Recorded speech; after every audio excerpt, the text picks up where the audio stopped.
What's up, guys? Welcome to your 131st Android tutorial for the new Boston. What we're going to do in this tutorial, well, we're basically going to get our map working. So the first thing I want you guys to do is open both your layout and your main file, main Java file, and these are the two classes that we're going to work with. The first thing that we want to do is in our XML file. Right now we don't have any kind of Google Map reference, so what we're going to do, we're actually going to delete that text that's in there. Just delete that, and then we're going to go over to the website where we got our key, and we're just going to actually copy this reference right here that they give us. And this is basically for the XML layout. It's a map view, which is actually going to be used to see your map. And when we change our key later, when we're actually signing our project to the market, we're going to change this reference right here, which with this code. Once we get a new code, I should say, for the market. Anyway, so we're going to go back into our XML file, and we're just going to hit Control V here, and we have our map view for the most part set up. We might also want to add a reference so we can refer to it in Java, so we're just going to say ID equals quotations at plus ID / MV for map view main, something like that. Now we're pretty much done for now in this tutorial with the main XML file.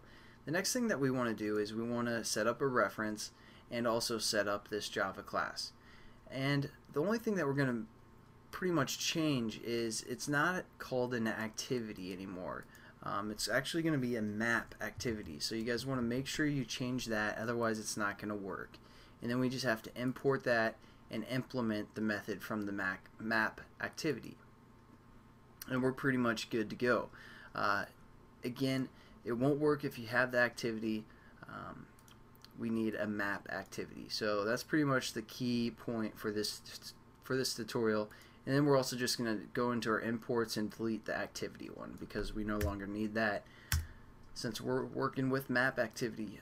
So there we go. We're pretty much good. Let's just set up our reference real quick. So let's make it a variable up here. Map view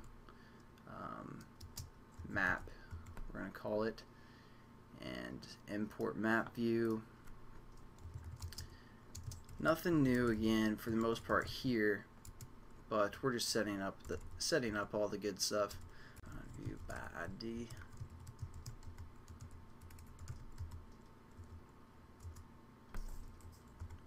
And then if everything's set up right, we can run it, and we're just going to hit, and we should get something like this. So pretty neat, pretty cool, all that good stuff. But let's say we want to enable a zoom function within our map. So we're just going to set that up real quick. Pretty simple. We're going to say map dot set built-in zoom to be true. And now when we run our application again, alright, for some reason I thought when we ran it there'd be two buttons for a zoom, like zoom in and zoom out, but you know, I guess we don't. But now we have the built-in zoom available where we can, you know, scroll or use two fingers to zoom in, zoom out, all that stuff. So pretty much that's it for this tutorial. Pretty simple for the most part. And just to mention, if you guys are getting like a gray grid, which you know might appear the first time you run it anyways, so just wait a couple minutes, and if it's still a gray grid, you want to probably go back to the previous tutorial and make sure you get another key for your application and just change your key reference to make sure it works.